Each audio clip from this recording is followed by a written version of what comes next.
Thank you for coming along today.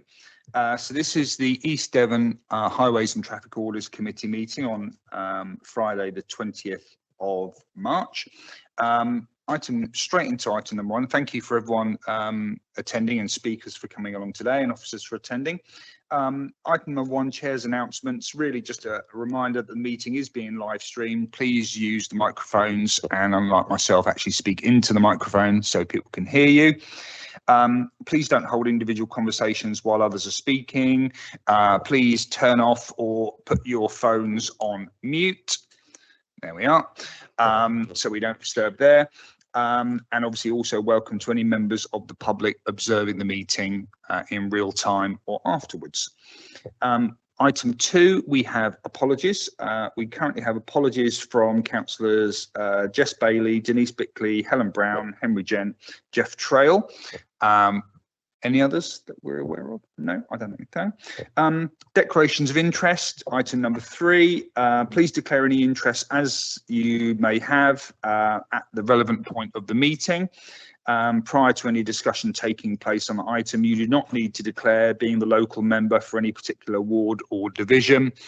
And as has just been clarified by the clerk on the item relating to Exmouth placemaking, the committee is just looking to, recommendation is to endorse, so no decision will be made. So you don't need to make any declarations if you're intrinsically involved with that project.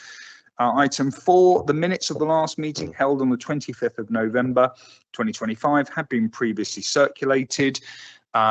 Do any members have any issues with those minutes? If you haven't previously advised them, or if you have any now, I can't see any hands raised, so we'll take those as read that they're accepted. I'll sign those at the end. Thank you, Fred. Items requiring urgent attention. These are items which, in the opinion of the chair, should be considered at the meeting of urgency. I don't have any. I can't see anyone. No members have made me aware of any, so that's fine. We'll carry on. So we now go into item six, the Riding Lane, Green Lane update, pages 1 to 8 of your agenda pack, and we'll be receiving a report from the Director of Climate Change, Environment and Transport. I should add, there is a possibility that depending on how the debate goes along, we may have to move this meeting to what is known as part two. So this is sort of a closed session for members of the committee to potentially take some legal advice during the course of it. May not be necessary, but if it is, any non-members, members of the public, speakers, will have to leave the room. We have made Clinton Room available, which is at the end of the corridor, or you can sit in the corridor, enjoy a coffee and a glass of water, gaze out of the window, but we will have to kick you out of the room. But then we will ask you to return back to the room, and any decision made will be made in open session, known as part one, in public. So just to clarify that, it's not us being rude, it's simply a legislative requirement. So on that basis, we will move directly into item six, and we will invite Chelsea to present the item to us, please.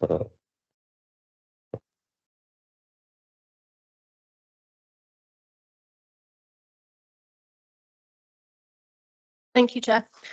It's not sharing properly.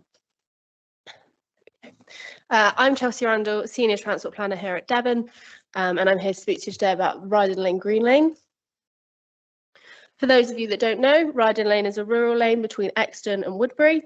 It's got a ford crossing off on its western end, and it's single vehicle width, no passing places, and at some points there are very sharp corners and limited forward visibility.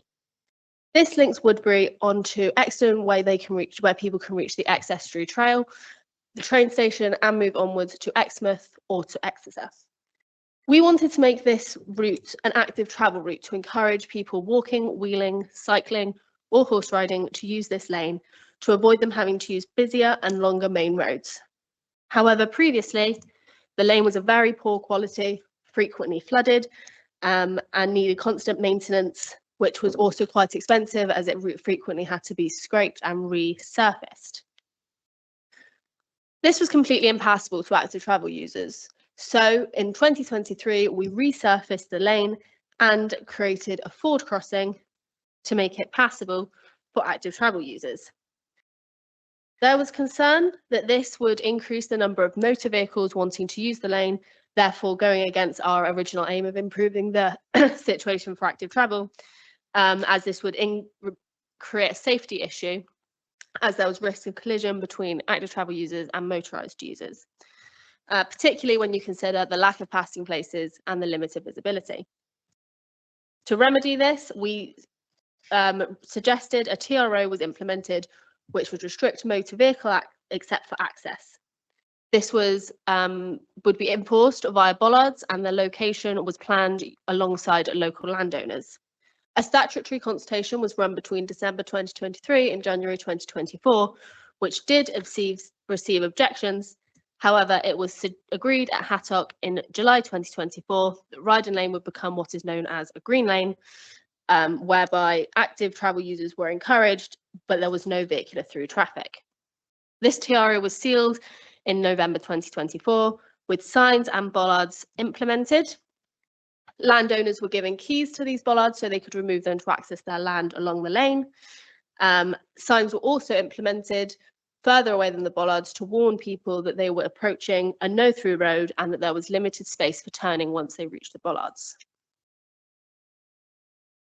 Since the bollards have been implemented, a judicial review has been raised against the TRO by the Trail Riders Fellowship. This is based on a lack of evidence, either before or after the resurfacing, that the road was dangerous and that there was a risk of collision between active travel users and motorised users. On this basis, it's argued that the decision to make the TRO was irrational and that there was no need to exclude motorcycles from using the lane, and instead arrangements could be found to allow them to continue use. The trail riders have agreed that the judicial review claim would be stayed, which effectively means paused, for 6 months while it was investigated how we could make arrangements to allow motorcycles to use the lane.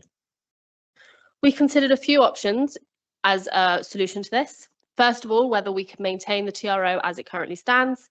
However, there is not sufficient evidence that the lane cannot be safely used by motorcycles. We then considered reopening the lane to all vehicles, but this was considered a significant safety risk for active travel users due to the width of the lane and no passing places if an active travel user were to meet a motor vehicle. And thirdly, we considered a permit system to allow just motorcycles to use the lane. We looked at this in consultation with another council which has similar examples, but it was considered that in this context this would be too difficult to monitor and enforce. So instead, we ask you today if we can vary the TRO to allow motorcycles to use Riding Lane, but this would still exclude all other motor vehicles apart from for access. A road safety audit of this did raise concern that there may lead to conflict between motorcycles and active travel users, largely because active travel users would not be expecting motorcycles on this road. And to mitigate this, we recommend that a 20-mile-an-hour speed limit is implemented as well.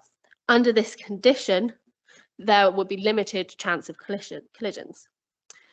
I should note that varying the TRO will not be possible without this introduction of the 20-mile-an-hour speed limit, and these two are therefore linked.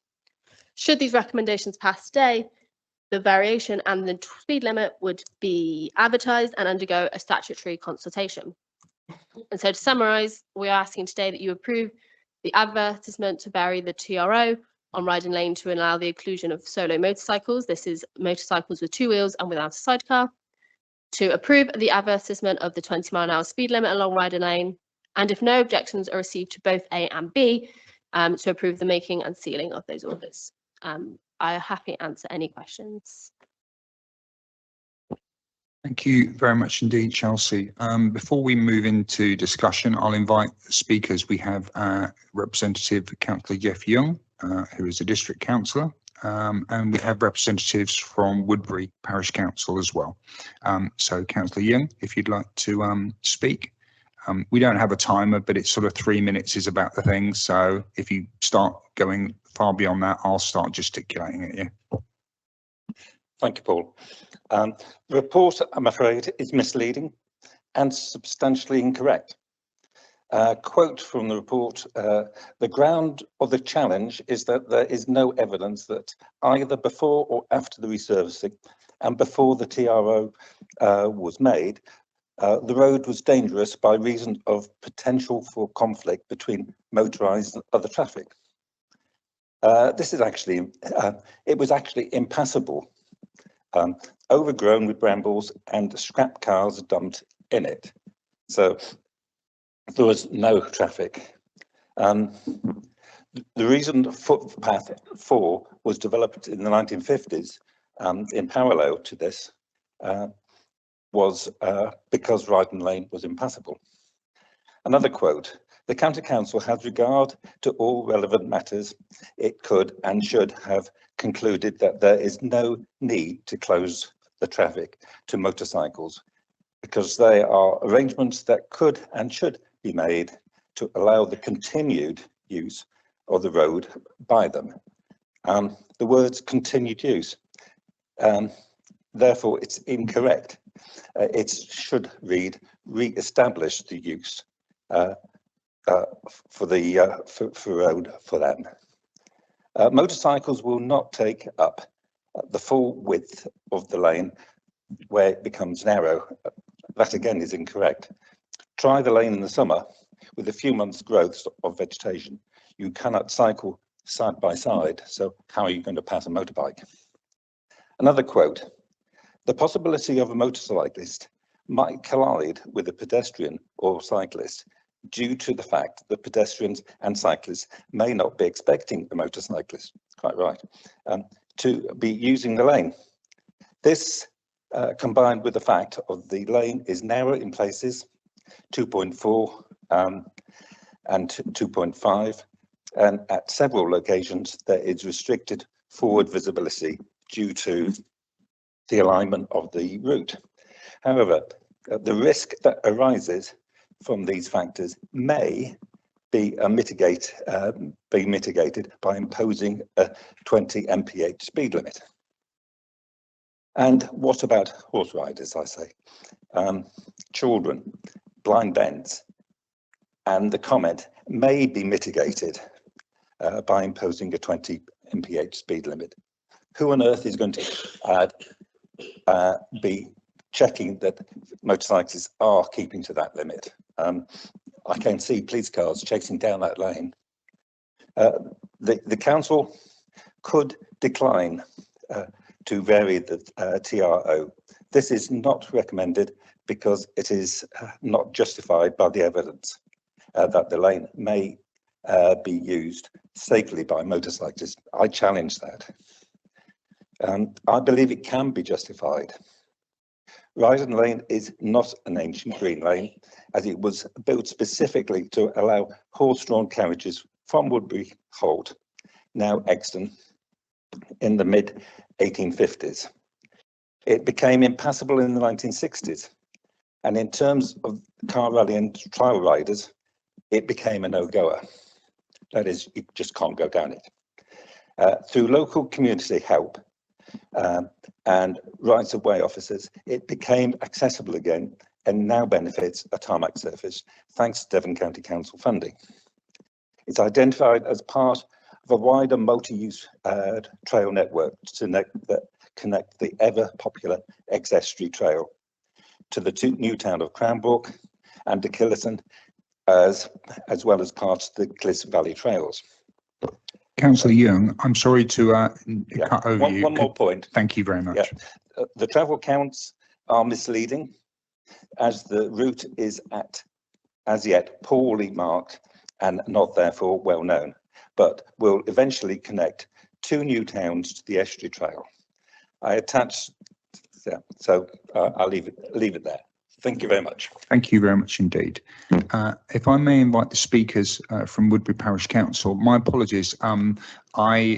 Your clerk did send me your names. If you would be so kind as when you speak to let the clerk of this meeting know who you are, that would be, I'd be very grateful. Thank you.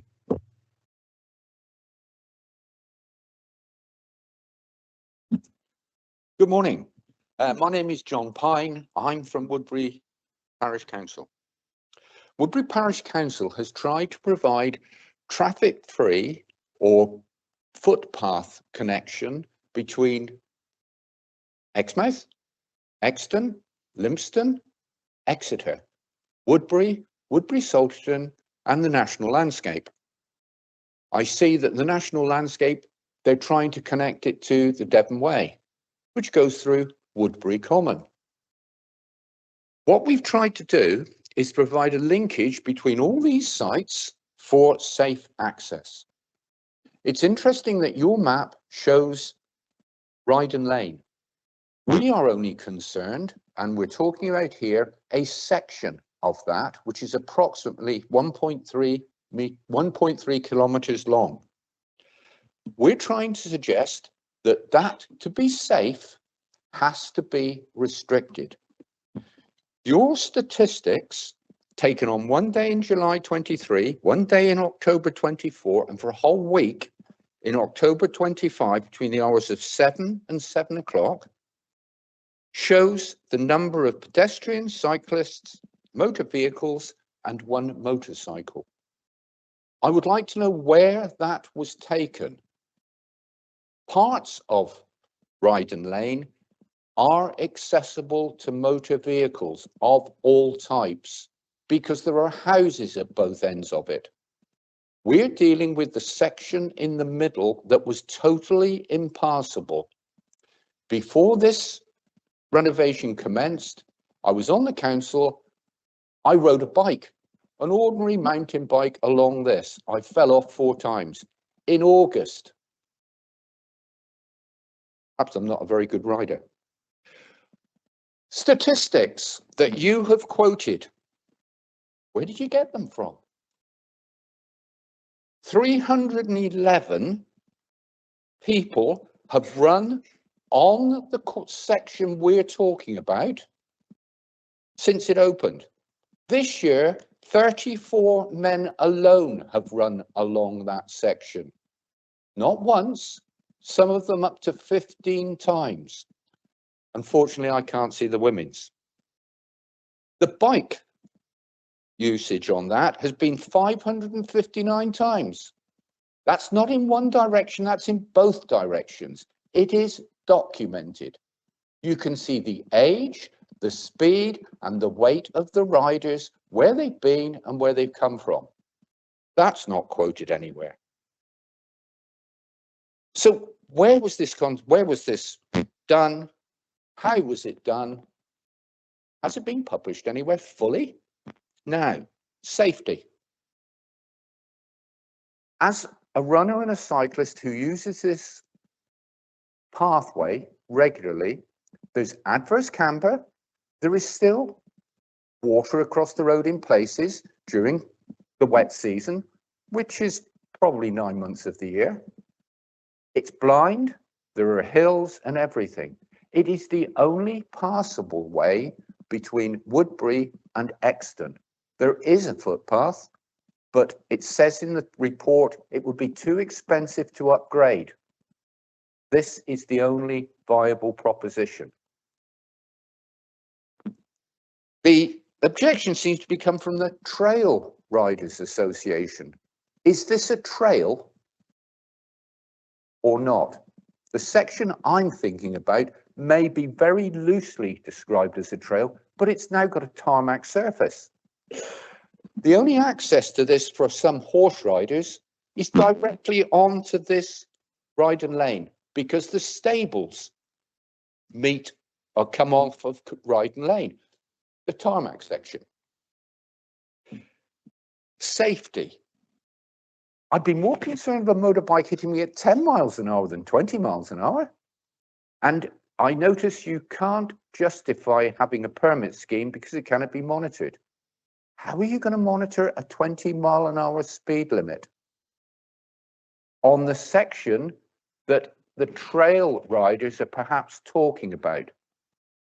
There seems to be a very loose idea of what we're talking about here, where the consultation took place, where the statistics came from, and for the safety aspect. But we are wishing to keep this motor vehicle free for the section that has been resurfaced, solely for the safe use of pedestrians.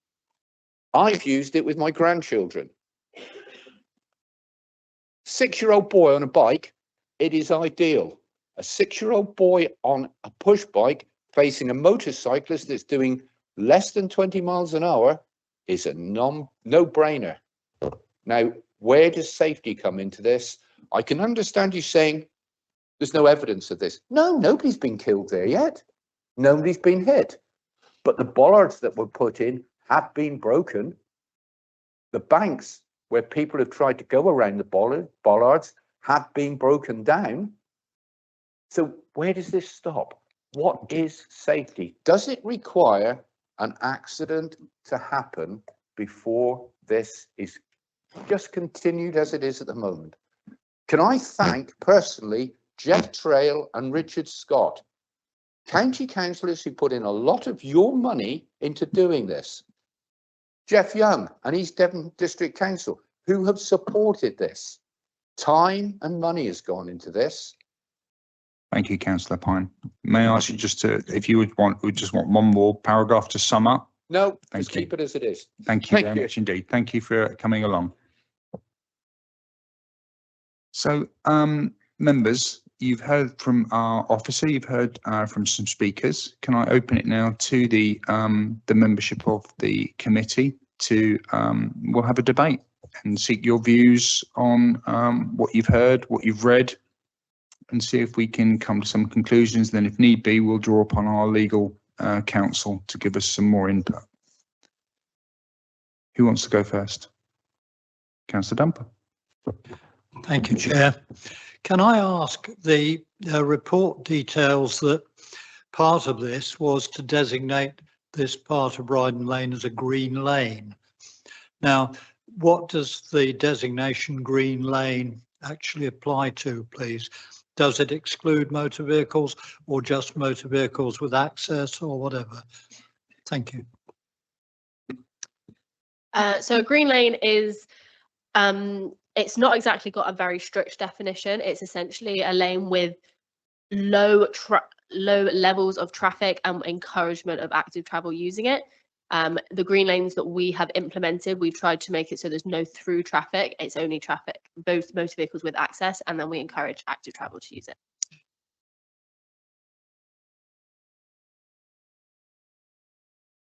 Thank you for that. Any other members? Councillor Burrett. Thank you, Chair. Listening to Chelsea's report, and thank you for that. Correct me if I'm wrong, you said that the use of motorcycles, motor vehicles going using that lane is going against our strategy for active travel. So that's number one. Number two, the judicial review is specifically being asked to be reviewed. It's not a definite, against on the basis of a lack of evidence of danger of trail riders' use. So I'll take that to one side, because that just becomes a legal bun fight, and one view versus another. The road safety audit, there may be a conflict, is what you I believe said, Chelsea. There may be a conflict with riders, users, etc. But that will be mitigated, I believe your words were, by introducing a 20-mile-an-hour speed limit. I listened to what the speakers say, and I have to concur that I cannot see how that would ever be enforceable. I can't see. Well, you don't get cameras that are used for 20 miles an hour, not in England anyway. And I don't think there's any proposal to introduce them down here. So I don't know how we would confirm that mitigation without understanding how enforcement would be employed. And finally, in terms of the statutory consultation, so you said that if we were to approve this, it would go to statutory consultation. What if we approved it, it went to statutory consultation, and overwhelmingly the public disagreed? What happens at that point, and to our decision? Thank you. Chelsea. Okay. In order of how you ask the questions. So yes, the county council objective is to encourage and increase active travel use, and having motor vehicles travelling along this lane as through traffic due to the width of the lane, the passing places, the limited lack of passing places and lack of visibility, we think would go against encouraging active travel because it would put people off using that lane. Your second question about enforcing 20 mph, our plan would be to not have permanent cameras or anything like that, but to do spot checks essentially, where we would monitor speed on certain days, and if we were found that the speed limit was not being adhered to, we'd then have to reconsider, because we're only happy with this with the variation to the TRO should that speed limit be applied kept to. And thirdly, the statutory consultation, if that received a lot of objections, we would first have to discuss it with the chair, the local members, and the Director of Climate Change, Environment and Transport. But a significant number of objections would mean we would then come back to this committee to discuss how to proceed. I think that answered all your questions. So in terms of how you've confirmed that the proposal of introducing motor vehicles would go against the stated strategy of the county council.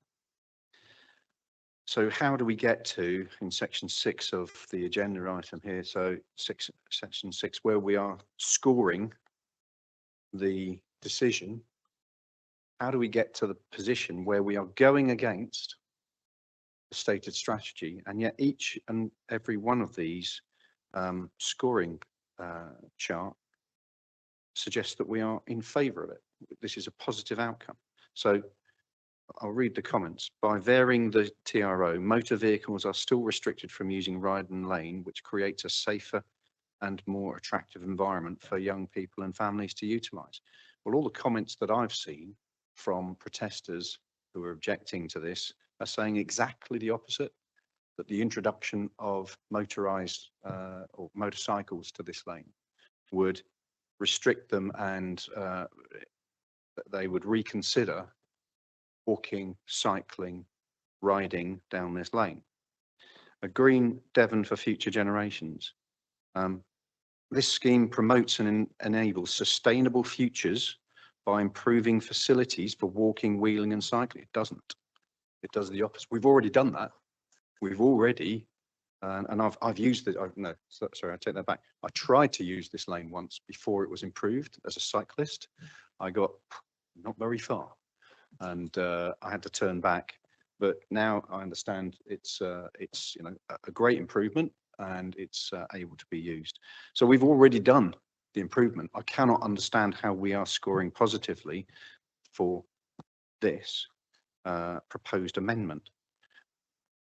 Economic inclusion and local prosperity. Varying the TRO will create a safer environment for active travel. How are we creating a safer environment for active travel by introducing motorcyclists? Don't understand.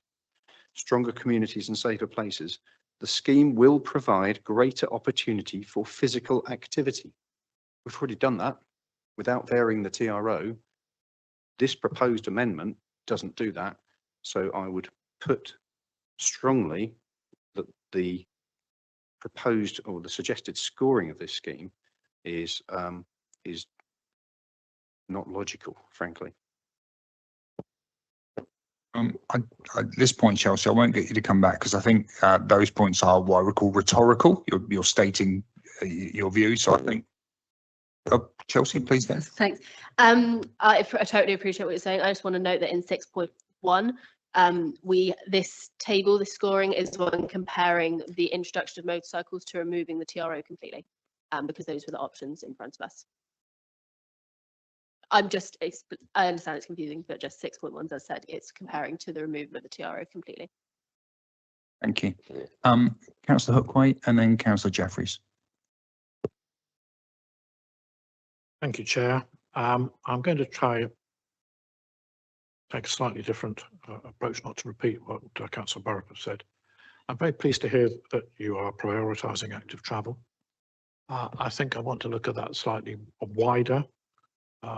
If you look at the map, figure 1. There are a number of features on there that I think need to be considered by the committee. The first one I'm going to draw the committee's attention to is the ex-estuary trail. This is an award-winning bike trail and walking trail that was built by this council many years ago and offers fantastic views. It offers a safe route for cyclists, and that is important. As a regular road user of both the road through Woodbury and the road through Exton, the 376, one of the real challenges is cyclists who use those main roads and for whatever reason don't use the cycleway, either the ex-estuary trail or any other cycle route that might exist. Therefore, anything that restricts or hinders or discourages cyclists from using green routes and going down to the ex-estuary trail, I can't support. I have seen too many cases on the roads, particularly driving across Woodbury Common, where cyclists who absolutely got the right to be on the road have caused congestion, frustration amongst drivers, and potential road traffic accident situations. And that's something we really do need to work against. We're not going to see any road improvements over the Pebble Red Heath, so I don't know if I'll see any major road improvements on the A376. So we need to give a route for active travel users that is free from motorcycles and motor cars. The other users, which we haven't talked about yet, are pedestrians who want to make use of bus routes. Now on the A376, there's the Exmouth to Exeter bus route, which runs, services run every 30 minutes, present time. If you were a pedestrian in Woodbury who wanted to catch a bus from at Exton, where there is a bus stop right by the traffic lights there, you would walk down Ryden Lane. That would be an obvious and sensible thing to do. You wouldn't go along to the crossroads at Woodbury and walk down where it is labelled as Down's Corner, which is a road that is busy and has no pavement. Why would anybody do that? They wouldn't. You would take yourself down Ryden Lane, which is a traffic-free area, particularly if you are perhaps a young mother, you have a pram, or you have small children, or you have dogs, or whatever. You would want to go to an area that is free of traffic. So in my view, I don't think the recommendations, I can't support them, to be honest. I really can't. I don't think they are in evidence. I understand the judicial review. I understand somebody's got a judicial review in their favour, but a motorcycle has a petrol engine. They're able to use roads in exactly the same way as I am in my motor car. Active travel use is more important. The safety of pedestrians is more important. The ability for people to access the ex-estuary trail is more important. And also the ability for people to access bus routes safely, easily, is more important in my view. Thank you, Chair. Thank you, Councillor Hookway. Councillor Jeffries. Thank you, Chair. I think I'm just going to ask a similar question to Councillor Burrup's point on running through the table 6.2. With what would table 6.2 look like if in 6.1 it wasn't the change between this or removing the TRO completely, but instead a more logical comparison with the current situation or the suggested changes, and what would the alignment scores be between not having access to motor vehicles and adding motorcycles to the situation? What would those scores for the strategic plan priorities look like if you did that comparison, which would be the situation we're moving one from the other? Chelsea. Okay, off the top of my head, it would either be a mixture of small negatives or neutrals, taking into account things like supporting access to transport and digital connectivity. You're improving the access for people using motorcycles, but obviously making it potentially less favourable for active travel users. But in many cases, it should be neutral to where the impact of motorcycles should be small. I'm just going to come back on the positive futures for our young people one, the conversations we've just had around using this path, either knowing there's not going to be motor vehicles on it, or there could be a motorcycle travelling at 20 miles an hour, or perhaps more, coming around the corner. How does one score that if that was going to move into a slight negative, what situation would it need to be to move into a really negative situation? The introduction of motor vehicles would be a bigger negative, because that would be really detrimental to active travel users as due to the width and lack of passing places. I will say I'm not going to be able to give like detailed answers and scores on all of these right now, because we do take quite a lot of time to consider them all as we go through the process. Thank you. Councillor Dumper. Yes, following my earlier question and answer, I'd like to suggest that judicial review looks at the rationality and the logicality of decisions within policy framework. And I would suggest that what we're doing here is, or what we were doing, was totally within our policy framework as County Council. And I think it would be fairly easy to defend that situation under judicial review. Thank you. Thank you. I will in a short while put a question to our legal officer, who may or may not decide that the answer needs to come back in part 2, but we'll get to that in a second. So from the chair, I'm mindful of what's been said. My own experience is, and I don't live in this part of the world, but in Axminster we have our cycle path provided very kindly by Devon County Council, which is just that, and it provides active travel between two parts of the town that ordinarily you can't move between going on the roads. And I walk my dogs on that, and it's very, very well used by pedestrians, by walkers, by cyclists of all ages. And I think this comes back to Councillor Burrup's point, that we're not just talking about safety to adults who have the common sense and wherewithal to get out of the way, and I think Councillor Hookway also alluded to it, is that families will take their children, and children will have training wheels. They'll be on little push-along scooters, they'll be on bikes. And that, for me, isn't compatible with any motor vehicles of going at any speed, because we say here that we could, put a 20-mile-an-hour limit in. That's just not enforceable. We know the pressures on the police services.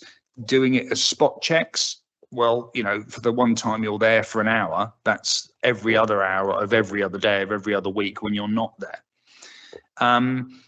And it does encourage the use of, because if it's being used for trail bikers, and I do agree, this isn't a trail anymore, it may have been, but it's not anymore, it's an active travel route, that will encourage then quad bikers, and quad bikers are quite wide. They go at quite high speeds, up to 60 miles an hour. And it's all very well saying, please don't go at more than 20, but it's just human nature. It's a thrill. And horse riders, a horse rider can deal with a cyclist. Normally they're quite mindful of each other, but a motorbike, a petrol vehicle, makes noise. It travels at speed, and that can cause absolute tragedy for horse riders who, this is what we're trying to encourage, is active travel. And Councillor Hookway raises valid points about encouraging bus routes, cycling. This just seems counterintuitive to that. And to go against our own policy to encourage active travel. Now, a question was raised earlier about the recommendations here, that if no recommendations were received to both advertisements, that we would then approve the making and sealing of those orders. Well, that's a big if, because you've got to get past Part C before you get any further. So what I would like to do, I suppose, is put a question to our legal advisor and say, if this committee were potentially minded to actually not make these recommendations and just stand fast and say, okay, you're claiming judicial review. We believe the decision was properly made in accordance with our policy at the time, with earlier road safety advice. And actually, there are other routes available if you wish to whiz around on motorbikes and quad bikes. But this is, and arguably, pedestrians couldn't use those routes. But you can use this route. It just seems unfair to the people we're trying to encourage to get out of their cars and enjoy the countryside on foot, on wheels, and not have to share that space with road users and motor vehicles, which can use any other road. You know, use this on down the road to Downs Corner if you wish, but you don't have to use a pedestrian route, which for me is a bit of an affront. But that's just my own personal view. Tim, would you be able to sort of give us advice, and if you feel it needs to go in part 2, please let me know, as to if we decide to not make these recommendations and simply say, well, if you want to take us to judicial review, do we have the grounds to refuse it? I'd welcome your comment. Thank you. Chair, I'd be very glad to give advice, but I think it would be wise, if the committee are prepared to do so, to go to part 2. Thank you. So members of the public, on that basis, under section 5 of schedule 12A of the Local Government Act, information in respect of which a claim to legal professional privilege could be maintained in legal proceedings, may I respectfully ask you to leave the meeting? I'll propose that. May I have a seconder? Councillor Burrup, thank you. All members in favour? I think that's clearly carried. Thank you. If I could ask, thank you, to leave the room, and we will send someone to come and get you in a short while. Thank you.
Oh, guys, Guys, sorry, guys, councillors.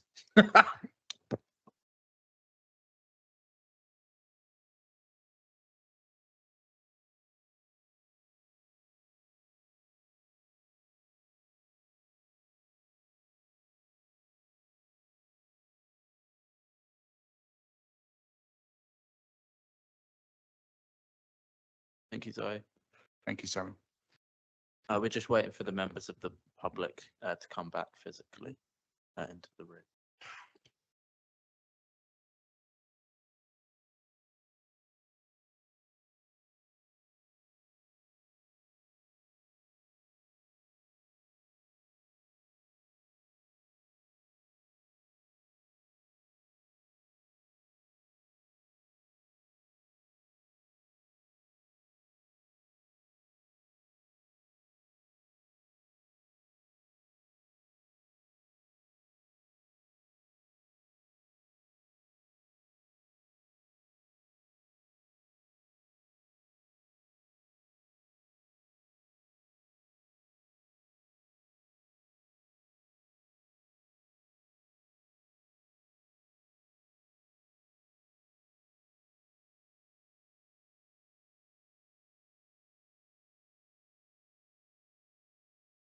Welcome back, gentlemen. Thank you for your patience and welcome back. Hello. There we are. And I think we're missing one. Oh, okay.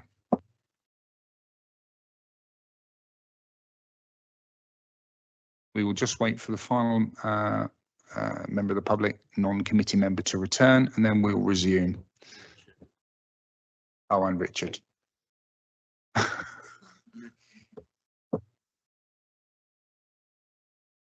Yeah, what I'll do is I'll continue. I mean, Naomi will come back in a second, but she's speaking on a separate item. So thank you for your patience.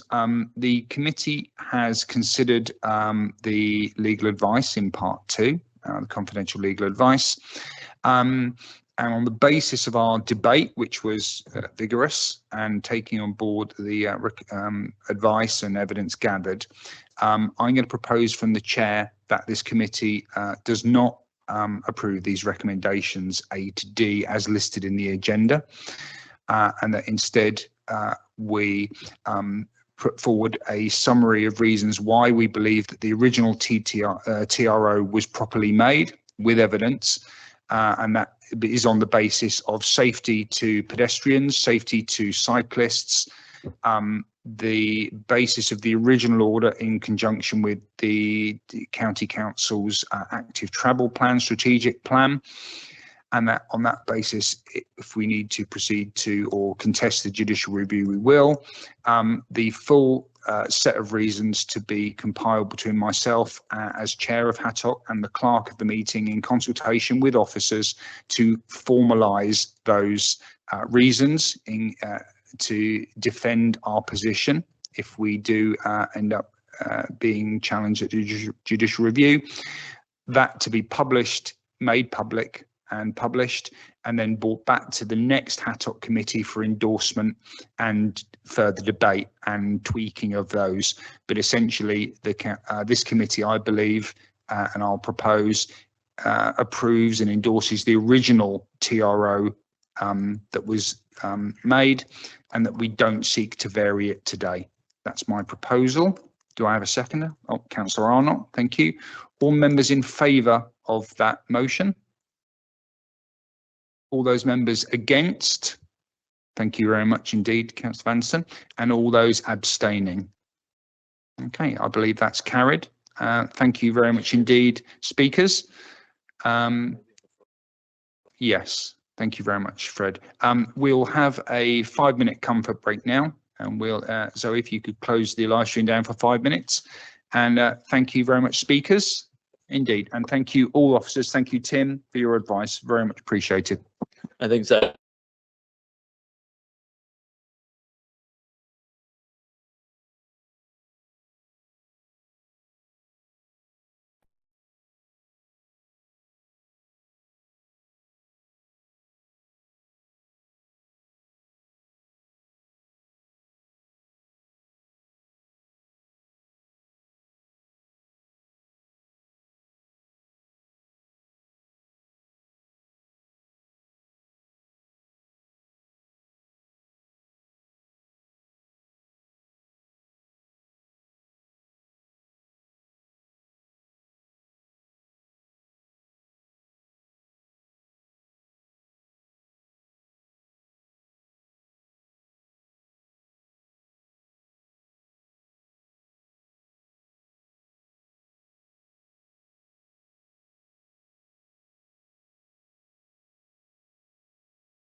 Sorry, turn your volume off, so mute your laptop and turn your mic off.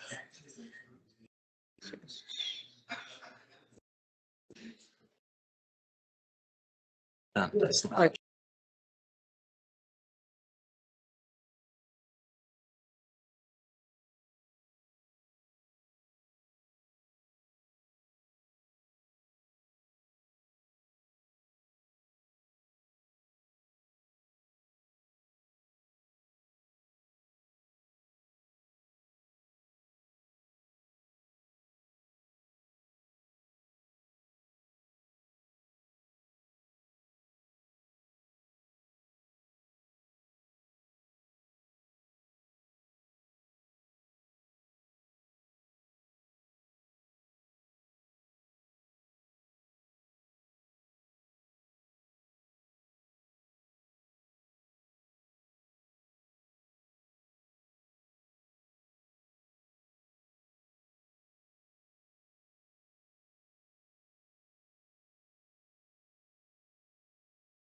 Ladies and gentlemen, we'll resume.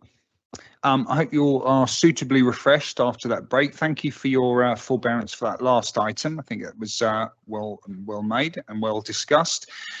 We now move on to agenda item 7, which is the Exmouth Placemaking Plan Strategic Outline Business Case.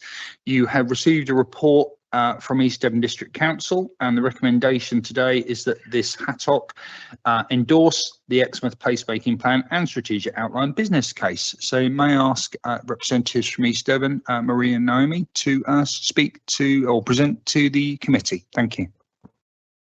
Thank you, Chair. So the Exmouth Placemaking Plan sets a strategic long-term framework to guide development, improvement and activation of Exmouth Town Centre and Seafront. It establishes a shared vision, a suite of strategic objectives and a pipeline of projects that can be brought forward as funding and delivery opportunities arise.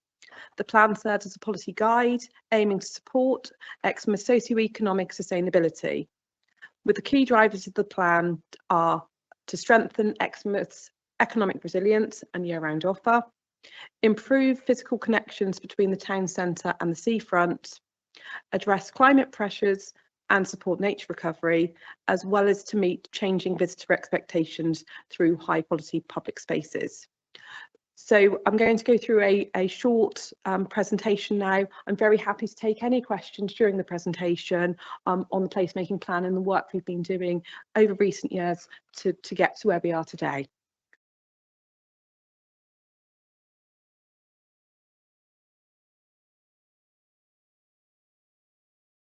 So I've been involved in the Exmouth Placemaking Plan since 2024. I joined the team after there was concern from the PETS members, so the placemaking in Exmouth and the Seafront members at East Devon, on where we were with the placemaking plan following a public consultation where there was very mixed results on the consultation draft of the placemaking plan, and work was needed done to move forward from that situation. So we took an internal review of the placemaking plan at that stage in 2024 and later appointed WSP to help review and refine the placemaking plan and strategic outline business case. This process included workshops internally in East Devon District Council, along with working with Exmouth Town Council and Devon County Council. We finalised the review in September 2025, and we had a revised list of projects and consolidated both the placemaking plan and strategic outline business case. We went out to public consultation in November and December 2025 to review the placemaking plan, which led to final amendments being made. And today we're presenting the final version of the placemaking plan following a review of all the feedback received through the public consultation. So through the process of reviewing the placemaking plan, we firstly reviewed the public consultation results from the consultation in 2024, and this revealed that several actions in the placemaking plan were unpopular, and so these were immediately removed from the placemaking plan. These were set out in the slide. We then worked with WSP to test the proposals within the placemaking plan under the 5 strategic objectives, and those were tested on deliverability, readiness, ease of implementation and cost. And this produced an order of priority of projects, including commissioning, wayfinding and improvements to the gateway coming out as top priorities. And this is also in the placemaking plan. There's a list of 13 projects, 13 because we have 2A and 2B on the Station Gateway project, which were considered high and medium priorities. The public consultation in November and December of last year was a great success. We had an online consultation as well as 2 in-person events, and the survey was designed to address the actions under the 5 strategic objectives, with participants able to agree or disagree with each of the actions, as well as provide free text explaining views. We saw around 150 people at the consultation events, and we had over 200 responses to the survey. but we found as an officer group that we moved from high levels of negativity regarding the placemaking plan to much more positive comments being made, and many of those who visited the consultation saying that the plan was very sensible. So the summary of the consultation responses, so we received 208 responses, and they showed broad support of the practical improvements to the town centre and the seafront, with participants acknowledging the removal of several actions, including the multi-storey car park, as well as the prioritisation of the safe connections between the gateway, so that's the area near the railway station, the Strand and the seafront, and strong backing to many of the other projects. The revisions we've made to the placemaking plan follow the comments received during the consultation, and so there was strong concerns about terminology being used, which was suitable for professionals but not always understood by members of the public. We wanted to make sure the placemaking plan and the strategic outline business case really served everyone's needs, and so we added a glossary with examples to make it easier to understand for residents, members of the public. There was also concerns that didn't mention sustainability or accessibility enough within the document. These were key considerations within the team, and so we made sure that the text was added to reflect that sustainability and accessibility considerations had been clearly considered through the process. There was also concerns about lack of sensitivity towards the natural environment when describing development opportunities. Again, this had been a key consideration as we work closely with our teams who look after the natural environment, and so again text was changed to reflect the work which had been undertaken through the development of the plan. There was also concern about the shopfront design guide and the projects being far too simplified, and so we changed the text to reflect what we were seeking to do through this project. And finally, there was concerns about the rationalisation of car parking, and so wording was changed in the placemaking plan to reflect that we weren't seeking to reduce car parking capacity or impact local businesses, but look at alternative uses at times when there wasn't as much car parking pressure. The strategic objectives for the plan have remained broadly unchanged, but tightening of wording with these just to ensure that they provided the best possible guide for guiding development within the Exmouth area. And then with the projects associated with the strategic objectives, when we first started reviewing the plan, many of these strategic objectives had in excess of 10 projects associated with them. We've really rationalised these projects, and so this is all detailed in much more detail within the placemaking plan, but we've sought to refine these, and so they are much more punchy and doing what we need to do for the Exmouth area. I think strategic objective 2, this is where we've really simplified our projects, cutting down from around 13 projects to just 7, which I think are going to be much more achievable and deliverable once appropriate funding is in place.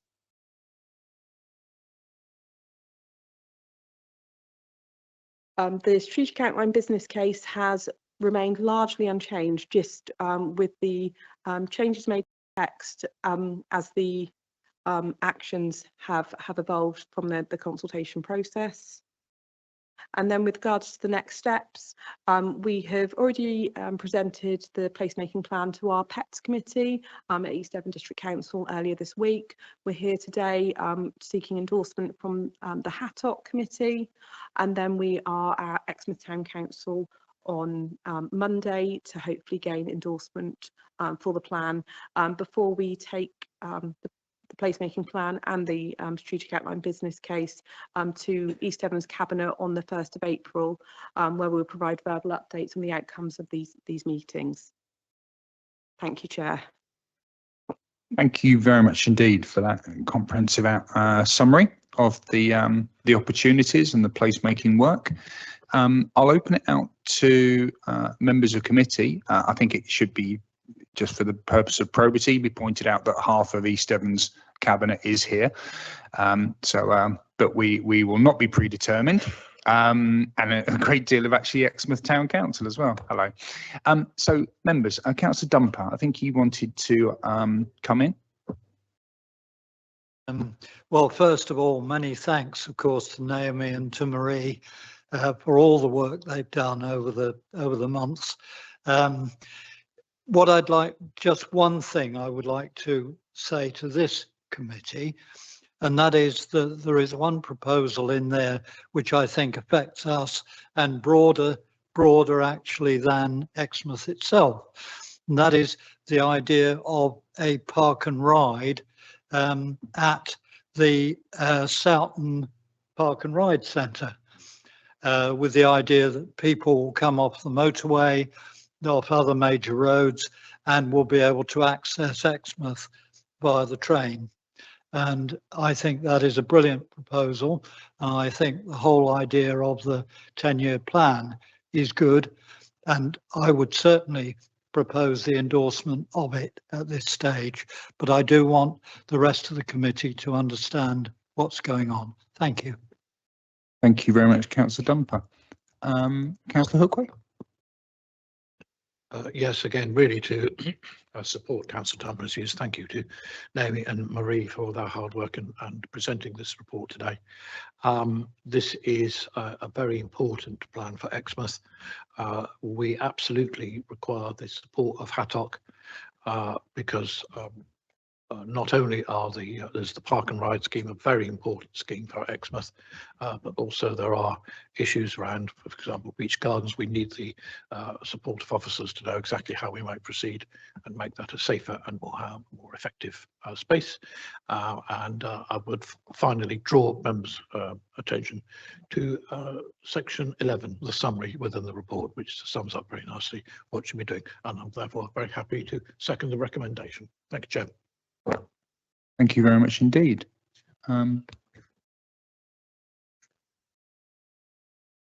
Yes, of course. Thank you, Fred. So Councillor Trail can't be with us today.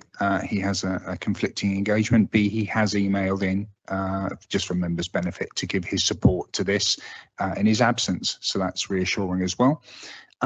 Councillor Arnott, I appreciate in your other role, you have an executive role as leader of East Devon District Council. Are you able to give a few words in support of this? Well, with my voice, hardly at the moment. Sorry, those watching online or hearing, if you can hear me.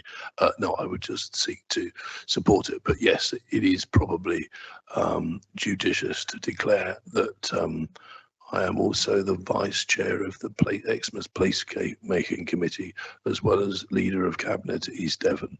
I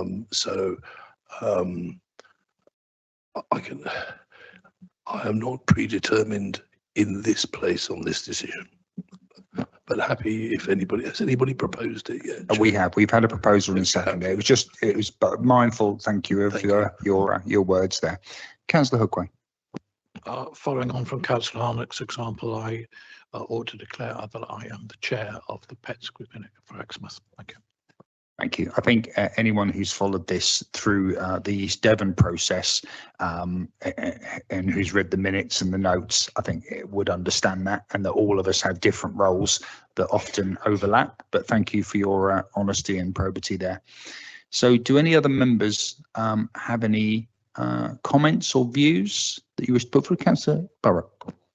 Yeah, again, thanks to the officers from East Devon for all their hard work, and indeed to the supporting councillors. I'm very happy to support this. I think it's going to be a major step forward for East Devon and for Exmouth in particular. So really excited by it, and I propose that we move to vote. Thank you very much, Councillor Burrup. So the recommendation is that the committee endorses the Exmouth placemaking plan and the strategic outline business case. It is proposed by Councillor Dumper, seconded by Councillor Hookway. All members in favour? All those members against? And members abstaining?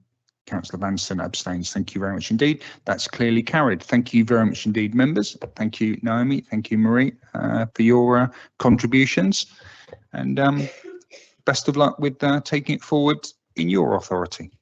Thank you. So We'll now move to agenda item 8, which is an update report on the Newton Poppleford crossings, which is in accordance with Standing Order 2302. Myself and Councillor Burrup have requested that the committee consider this matter. The lead officer is Mr. Vaughan, Tom Vaughan. We also have a short bit of video footage to play at Councillor Burrup's request. So what I'll do is pass to Mr. Vaughan to provide the update, or do you think are you happy for us to show the video and then you update us thereafter? Could I clarify, this is the crossing feasibility study that's being undertaken? Oh, Councillor Burrup. Yeah, originally this item was requested for an update on the feasibility of a new crossing at Newton Poppleford, and I've asked for a piece of video that shows the existing crossing at Newton Poppleford as well. That's helpful, appreciated. Yes, I can confirm that an order is in place. It's with our engineering design team at the moment. The feasibility study is taking place. That will include a traffic study, which is due to take place very shortly, to understand exactly what the implications are of that moving traffic on that location, and then the studies around the geometry, etc., of that site will undertake following that. So the feasibility study is underway. I've had confirmation of that this week from the officer who's leading on that. Thank you for that clarity, Tom. Fred, can I ask you to play that footage for us, please?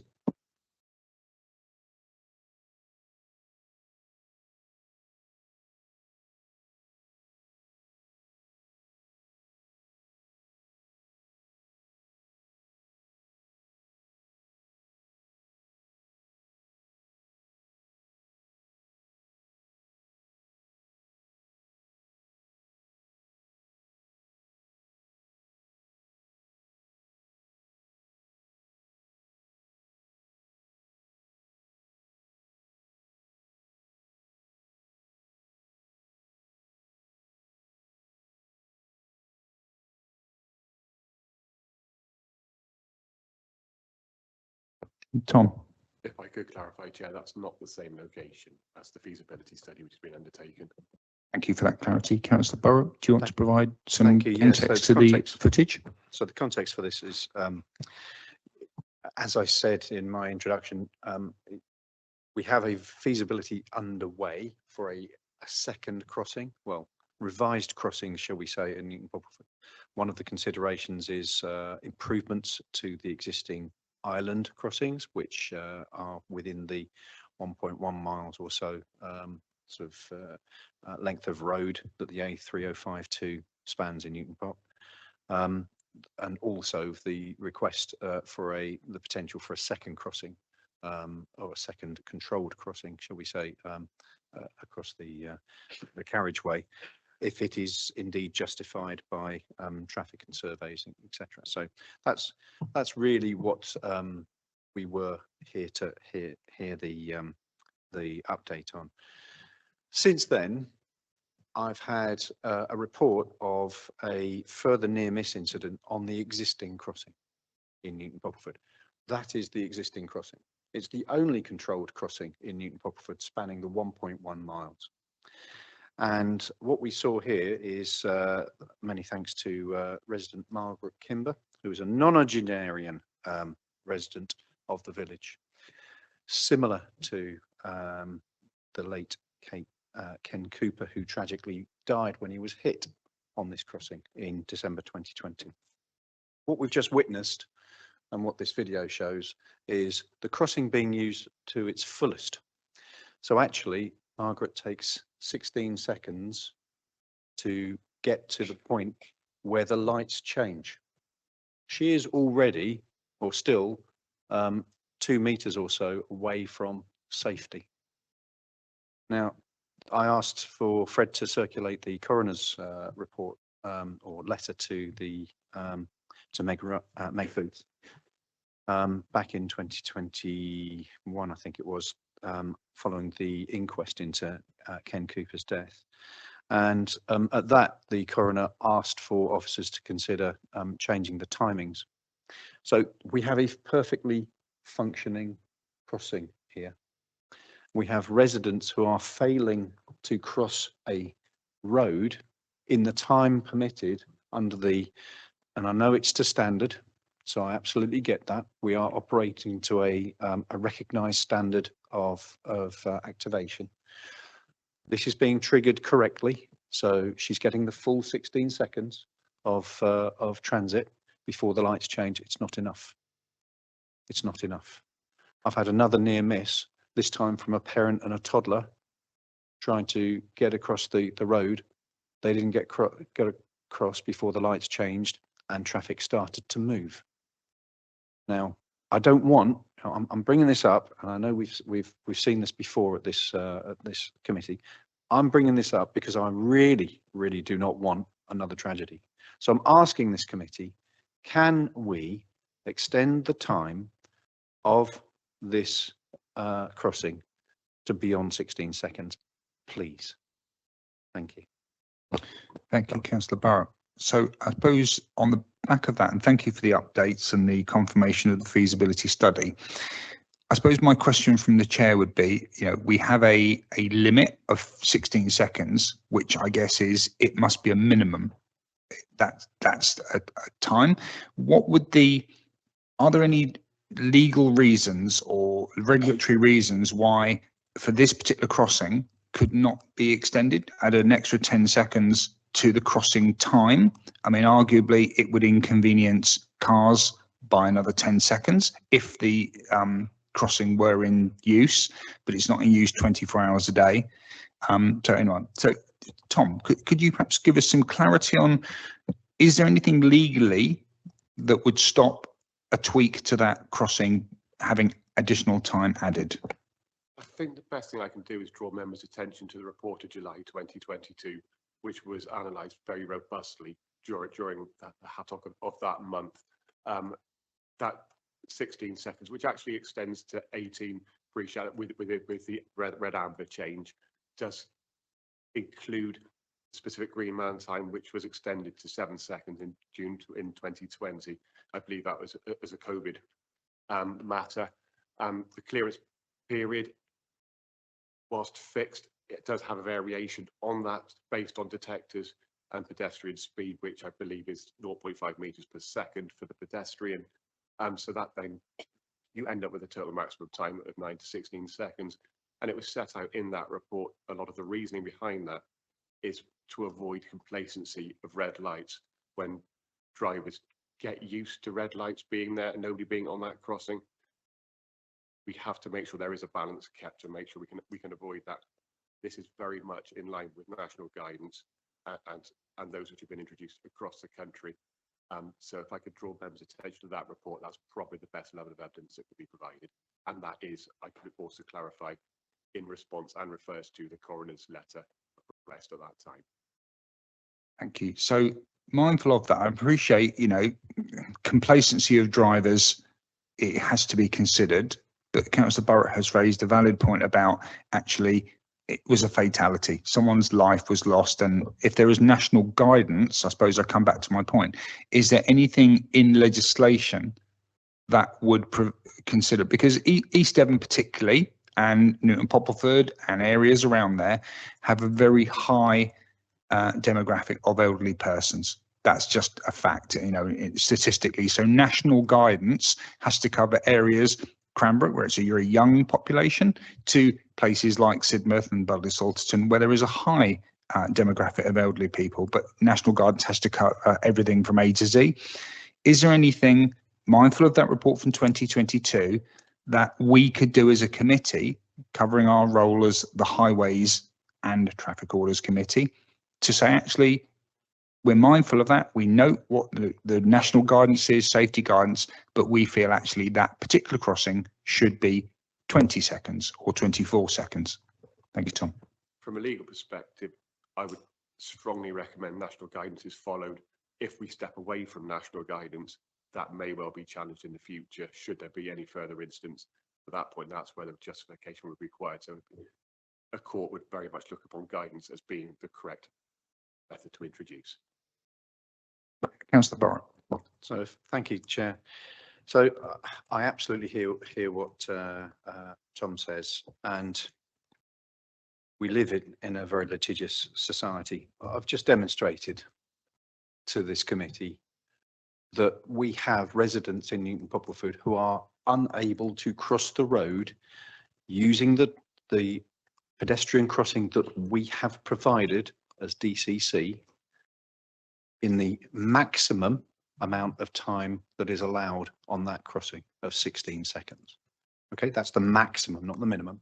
The minimum is 9 seconds. These crossings are sensor controlled.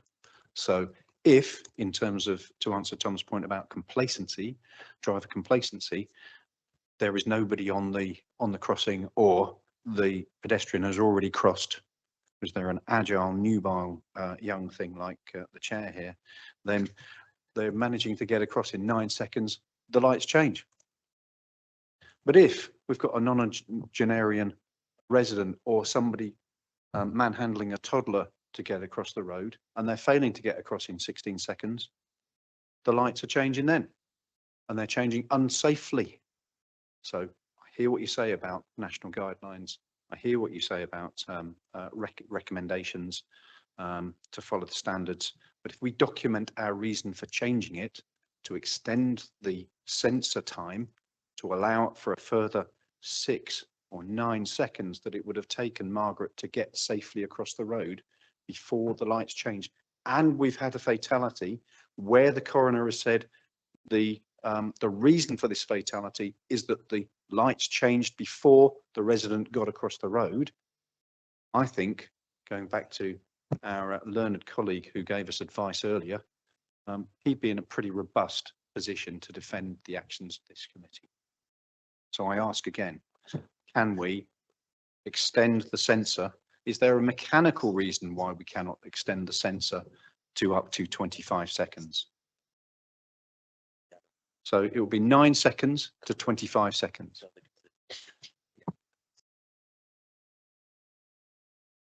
I would have to get technical advice on that. Sorry, Tom, I didn't hear that. Sorry, I believe the question was, is there a mechanical reason not to do that? I'll have to take advice. Thank you. I'm going to bring Councillor Vanston in, and I'm just going to outline the advice that I've received from the clerk of the meeting, and that might help us move forward. Councillor Vanston. Thank you, Clark. Do you want to do that first before if you've got more information on that? It was really that the clerk has outlined that perhaps Hattock doesn't have the legal powers, constitutional powers to do it, but we can seek a review to seek further advice, further legal advice that's been alluded to, technical advice, mechanical advice, and then that's brought back to myself in consultation with Councillor Burrup, who's raised the query, and then if need be, that can come back to the Hattock committee at the next opportunity to revisit that, because what we always need is evidence, and rather than doing it on the hoof, actually bringing it all back together in a review document, and then we can consider that. So that was the advice from the clerk at the moment. Just for further clarity, if I may, the role of the Hattock sits kind of primarily around traffic regulation orders. So I think, yeah, the timings of the thank you for that. There is a, sorry to cut in, there is a meeting of the Hattock chairs, I believe, on Tuesday, which is not a public meeting. And I know that I have raised some constitutional issues around wording of what the committee can and can't do that I need clarity on. So thank you for that comment. But I think that should be parked for the time being, if that's okay. Fred, Councillor Vanston. Yeah, thank you, Chair. Totally agree. That's a good idea to come back with it in a more accurate and detailed description of what we can do. But for the sake of a few seconds, compared to a life, I would rather sit here and know that we've done everything we can by increasing the time for people to cross the road, rather than a driver that's 10 minutes late to work and trying to jump a red light. I will be fully behind the proposal for this. Thank you very much, Councillor Vanston. Councillor Connor. Thank you. Just wanted to ask about how these traffic lights work. So red, obviously you stop, then it turns amber, green, you can go. Extending the sequencing the times, can it be extended just on amber? Because my understanding, if it's green and then it turns to amber and then red, the amber period, you give way to pedestrians who are on the crossing. But if there's nobody on the crossing, a driver can go. So no need for them to wait and be frustrated. Is that possible? I think for clarity for drivers, I think the red light is the one we need to focus on. But for clarity, I believe both means stop. Councillor Arnott. Thank you, Chair. Yeah, so I had twin toddlers, well, about 30 years ago. And I mean, the video case made for a non-Nigerian by Councillor Burrow, you can see that. But you try crossing the road with twins, one of whom doesn't want to go across and the other wants to actually go back the other way. I mean, it's, I think that point with toddlers is well made. But I also understand Tom's point, you don't want to open any Pandora's box here, do you? Because otherwise, we're going to have to change the timings everywhere.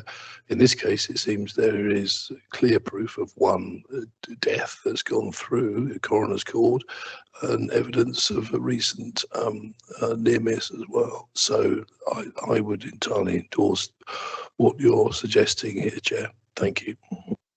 Thank you very much, Councillor Arnott. Do any other members want to contribute? Councillor Hookway. Yeah, just very quickly, really. Absolutely agree with what's been said, but I think your comments about our populations being more elderly, and certainly in the division I represent, that's true. I think we have a situation here that's only going to become more prevalent, perhaps more severe, and we do need to think very carefully about how we're going to deal with this for the future, because this isn't going to be the only time we're going to have to think about this for certain crossings. We have an elderly population. Not only are they infirm, they may have a dodgy hip or dodgy knee, they may also have mental incapacity or both. So we do need to think about this and how do we protect elderly pedestrians in particular. Thank you, Chair. Thank you, Councillor Hookway. For my own community, we are a dementia-friendly town, and the town council works with our fellow authorities to ensure that everything we do considers those who have dementia, who have visual incapacities, mobile incapacities. So on that basis, I think we've had a good debate about this.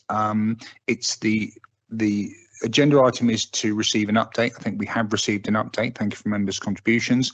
And if members are happy, I'll work with the clerk and with Mr. Vaughan to undertake a review of what this committee can do and what powers we have, and if need be, to bring a report back outlining those clarifications to the next HATOC committee, if that can be minuted. And that will be delegated to myself as chair, and I'll be grateful for Councillor Burrup's help as well in reviewing that prior to bringing it back. Thank you very much indeed, members, for that. Item number 9, the crossing scheme A3052 at Colliford. And in accordance with Standing Order 23.2, I have requested that this committee consider this matter. And Mr. Vaughan, back to yourself. The most recent update is where I've met with the community a number of times. Indeed, yesterday we met again, discussing particularly a crossing design that was produced in 2018 and funding applied at that time. Unfortunately, during that period, we were unable to get universal buy-in from the community. That focus appears to have changed now going forward. So during a conversation yesterday, I did recommend that they clarify as a community with other interested parties and stakeholders that there was universal agreement to the location of that crossing point and understanding what the implications of having that in place would be. In addition, we've agreed a number of road markings to be applied throughout the A3052 in Colliford to further remind drivers of their responsibilities in terms of speed and road safety issues. Thank you very much indeed, Mr. Vaughan. Councillor Arnott, this section of road is in your division. If you'd like to contribute. Yeah, and sorry again, and sorry not to see you at the meeting yesterday, Tom. I was in even worse condition there yesterday. So thank you for that. It's appreciated. Members, this sits in the context of, unfortunately, there was an extant scheme ready to go in 2018. There were challenges to implementing it, but the money was there. And in the end, it wasn't implemented. And then just before Christmas, two elderly ladies were crossing the road, and one of them didn't make it, was hit by a car and came down on a wall and died a few days later in Bristol. So that's very much, it's very similar to Chris's thing in Colliford. The A3052, well, it's the same road, isn't it? And it's really busy now. And it's always a very difficult thing to measure traffic, because if you measure at the wrong time of day, blah, blah, blah, there's also this very localized factor around Colliston Grammar School, and twice a day many buses park on the 3052. It's an extraordinarily well run operation where hundreds of children get off safely across the road, so that's fine. But the two things are, if you take average traffic speed measures for that piece of road, they come down because nobody can do more than about 5 miles an hour through that. That's the first thing. And the second thing, one of the difficulties has been where you put the crossing, and the zigzag lines approaching the crossing are where some of the Colliston Grammar School coaches, the back ends, have been parking. And I think this goes to Tom's point, which is, this will be Colliston Grammar School are going to have to buy into this. In truth, declaration of interest, 4 of my kids went there. Well, not 4 of, all 4 went there. But they're just going to have to adapt, I'm afraid, if they need to move a coach somewhere else. And I would hope that the community otherwise of Colliford would universally express their support for the scheme. But thank you, Chair, for bringing it here today, because obviously we understand the timings, how in council time, the incident was in December. We're only in March. We're moving quite fast now, but to have brought it before the committee will reassure the people of Colliford and the parish council. So thank you. Thank you, Councillor Arnott, and thank you, Mr. Vaughan, for bringing this forward. I know how upset the community was. My wife works in healthcare and knew the victim, sadly. So if you could, continue liaising, Mr. Vaughan, with the relevant stakeholders, including the grammar school. I do appreciate, that there is a well-oiled machine that they have to get the kids crossing the road, but unfortunately, convenience for the school doesn't outweigh safety for residents. And certainly there are a couple of other points: crossing from to the village hall, crossing by the village shop. One of those is very similar to Newton Poplarford. It's on the brow of a hill near a junction. There are considerable parallels between those two locations. So thank you very much, Mr. Vaughan. Thank you for your update. We now move to agenda item 10, bus users and stakeholders BUS forum. That's an update from myself. I attended the last forum meeting. A lot of it, as you can imagine, is about funding. There is a lot of change at the moment, with the combined county authorities taking on transport responsibilities and funding responsibilities. I am not a routine bus user. I generally drive everywhere, but I'm aware, there are challenges to bus users with bus timetables. Certainly there was points raised about roadworks and closures and diversions, which equally affect bus routes. But it was a very positive meeting, and the bus, I think, users and certainly the user groups are grateful to Devon for their support. They're mindful that funding challenges are always going to be present, and that we could all do with more funding, because the more people we get onto buses, the less cars there are, and mass transit systems are better for roads, they're better for the environment. And I know in Exeter they are moving towards electrifying their bus fleet, which again is better for the environment. So I'm always happy to go along and report back. If any members have any particular, or your constituents or other members not on this committee have any issues or views they want to bring forward and send to me, I'll convey it the other way. But I think it's a positive thing. Councillor Dumper. Yeah, thanks, Chair. Yeah, I'd like to report, because I was also at there. I go as a representative of Exmouth Town Council, and what I saw there, and I am a bus user. I came here this morning on a bus. What I would say is that we've seen over the last 2, 3, 4 years a progressive diminution of service, particularly by Stagecoach. And I think funding is an issue, as you've said, but I think we need to keep in mind very much that we do want to reduce bus use, reduce car use, as you say, and we will do our best to do that. I keep it under fairly close review, but I mean, in Exmouth, and I'd be interested to hear other members' point of view. In Exmouth, we have seen this decline in service. There's one town service, for instance, which 5 years ago was every 20 minutes, now is every hour, or is going to be from April. The main 57 service to Exeter has declined in many cases from double deck to single deck, and we have also seen diminution from 5 an hour to 3 an hour currently. So we have got problems with buses, there is no doubt about it, and I would like to ask everyone here, if they feed in through me, I will certainly take it to Bus Forum myself. Thank you very much indeed, Councillor Thumper. That's very kind of you. I know it's particularly galling, you know, for those of us who live in towns where there are bus services, to see buses going past completely empty, the driver just essentially moving a load of air from A to B. And for Councillor Connor, especially in your more rural part of Devon, you know, you don't have as frequent buses, if any, in some of your communities don't have any bus representation. But it's logistical challenges, highway challenges, funding challenges. So thank you, Councillor Dumper, for that. So do any other members have any commentary on buses? No? Okay. So agenda item 11 is a petitions parking policy reviews.